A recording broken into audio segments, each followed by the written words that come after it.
सोचिए, रात का अंधेरा है, दुश्मन को लगता है कि वो बिल्कुल सुरक्षित है, लेकिन अचानक आसमान में एक छोटा सा ड्रोन नजर आता है। ना उसमें कोई पायलट है, ना किसी फाइटर जेट की आवाज़, और कुछ ही सेकंड बाद टारगेट पूरी तरह तबाह हो जाता है। सबसे हैरान करने वाली बात यह है कि ये ड्रोन 1000 किलोमीटर दूर से आया है, और अगर जीपीएस सिग्नल जाम भी कर दिए जाएं तब भी एआई की मदद से अपने टारगेट ढूंढ सकता है। क्या इंडिया अब फ्यूचर वॉरफेयर के नए युग में एंट्री कर रहा है? आज की इस वीडियो में हम इस नए एआई ड्रोन प्रोग्राम की डिटेल को समझेंगे। आज हम बात करेंगे इंडियन आर्मी की उस नई रिक्वायरमेंट की जिसमें भारत स्वदेशी AI powered one way attack drones खरीदने की तैयारी कर रहा है। ये सिर्फ एक नया ड्रोन नहीं है, ये फ्यूचर बैटलफील्ड की सोच को बदलने वाला कंसेप्ट हो सकता है। सबसे पहले समझते हैं कि एआई कामिकाजी ड्रोन या वन वे अटैक ड्रोन होता क्या है। ये कोई नॉर्मल सर्विलांस ड्रोन नहीं होता। इसका मिशन सिर्फ एक होता है, टारगेट को ढूंढना और उसे डिस्ट्रॉय करना। इसी वजह से इसे वन वे अटैक ड्रोन या लोइटरिंग मुनिशन भी कहा जाता है। ये पहले टारगेट एरिया के आसपास कुछ समय तक हवा में घूम सकता है।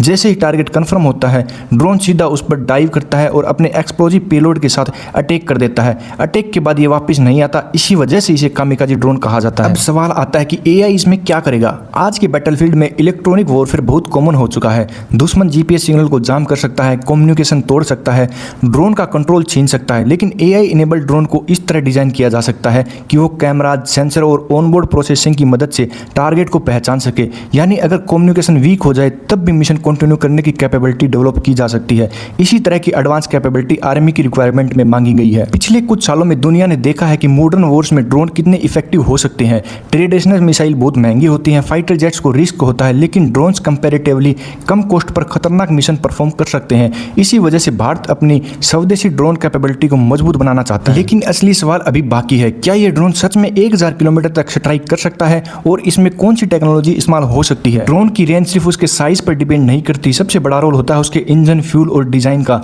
अगर ड्रोन को efficient engine, light weight body और ऑप्टिमाइज फ्यूल सिस्टम के साथ बनाया जाए तो वो बहुत लंबी दूरी तक उड़ सकता है।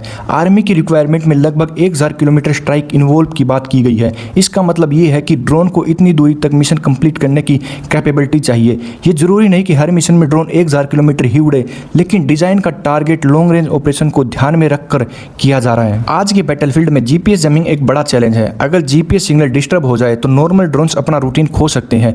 इसीलिए नए सिस्टम में इंटरनल नेविगेशन, टेरेन रेफरेंस और ऑनबोर्ड सेंसर जैसे फीचर का इस्तेमाल किया जा सकता है ताकि ड्रोन मिशन कंटिन्यू कर सके। आर्मी की रिक्वायरमेंट में भी ऐसी कैपेबिलिटी की डिमांड की गई है जिसे इलेक्ट्रॉनिक वॉरफेयर के दौरान भी मिशन रिलायबल रहे। अब सोचिए, अगर एक नहीं बल्कि 50 या 100 ड्रोन एक साथ आसमान में उड़ान भर दें। इस कंसेप्ट को ड्रोन स्वान कहा जाता है। स्वान का फायदा यह होता है कि दुश्मन के लिए हर ड्रोन को रोकना बहुत मुश्किल हो जाता है। अलग अलग ड्रोन सर्विलांस, डिकोय और स्ट्राइक जैसे अलग रोल निभा सकते हैं। फ्यूचर वॉरफेयर में स्वान टेक्नोलॉजी को बहुत इंपॉर्टेंट माना जा रहा है। लेकिन एक और बड़ा सवाल है, अगर दुनिया के पास पहले से एडवांस ड्रोन्स हैं तो इंडिया का प्रोजेक्ट उनसे कितना अलग है, और क्या ये पाकिस्तान या चाइना के लिए चैलेंज बन सकता है। पिछले कुछ सालों में दुनिया के कई कॉन्फ्लिक्ट ने एक बात तो साफ कर दी है, मॉडर्न बैटलफील्ड में ड्रोन्स की इंपॉर्टेंस बहुत बढ़ चुकी है। जहां पहले फाइटर जेट्स और हैवी मिसाइल्स पर ज्यादा भरोसा होता था, आज रिकंसिस्टेंस, सर्विलेंस और प्रिसीजन स्ट्राइक में ड्रोन्स का रोल लगातार बढ़ रहा है।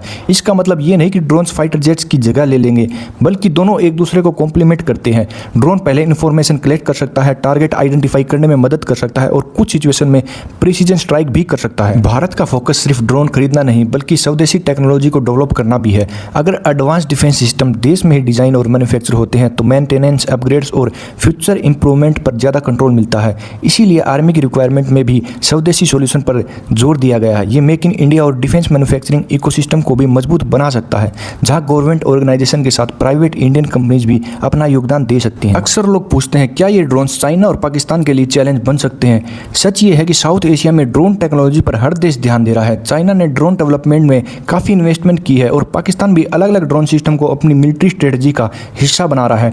इसी इन्वायरमेंट को देखते हुए भारत भी अपनी कैपेबिलिटीज को अपडेट कर रहा है। डिफेंस टेक्नोलॉजी में कंपटीशन का मतलब सिर्फ नए वेपन बनाना नहीं बल्कि डिटरेंस और प्रिपेयर्डनेस का मजबूत करना भी होता है। आने वाले सालों में आर्टिफिशियल इंटेलिजेंस डिफेंस सेक्टर को और ज्यादा बदल सकती है।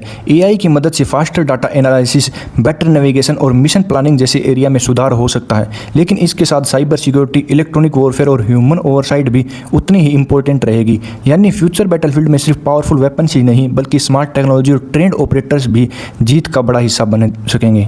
अगर आर्मी की रिक्वायरमेंट के मुताबिक ये प्रोजेक्ट सफल होता है तो भारत को फ्यूचर वॉरफेयर के लिए एक और एडवांस स्वदेशी कैपेबिलिटी मिल सकती है। Long range drone surveillance, intelligence और प्रिसीजन स्ट्राइक मिशन में मिलिट्री प्लानर्स के लिए एक नया ऑप्शन बन सकता है। सबसे बड़ी बात यह है कि स्वदेशी स्वदेशी सिस्टम होने से फ्यूचर अपग्रेड्स और मेंटेनेंस पर भी देश का कंट्रोल बढ़ सकता है। लेकिन याद रखिए, अभी ये प्रोक्योरमेंट और डेवलपमेंट प्रोसेस का हिस्सा है। किसी भी डिफेंस प्रोजेक्ट की तरह इसमें टेस्टिंग, एवेल्यूएशन और इंडक्शन में समय लग सकता है।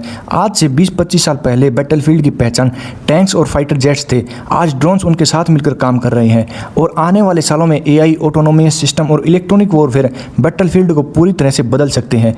इसलिए हर देश सिर्फ नए वेपन नहीं बल्कि स्मार्ट टेक्नोलॉजी में भी इन्वेस्टमेंट कर रहा है। भारत भी इसी डायरेक्शन में अपनी स्वदेशी कैपेबिलिटी को मजबूत करने की कोशिश कर रहा है। अब सवाल आपसे है, क्या आपको लगता है कि फ्यूचर वॉर्स में ड्रोन्स फाइटर जेट से भी ज़्यादा इंपॉर्टेंट हो जाएंगे या फिर दोनों टेक्नोलॉजी मिलकर बैटलफील्ड का फ्यूचर तय करेंगी? अपनी राय कमेंट सेक्शन में जरूर दें और अगर वीडियो पसंद आई हो तो वीडियो को लाइक करें और चैनल को सब्सक्राइब करना न भूलें।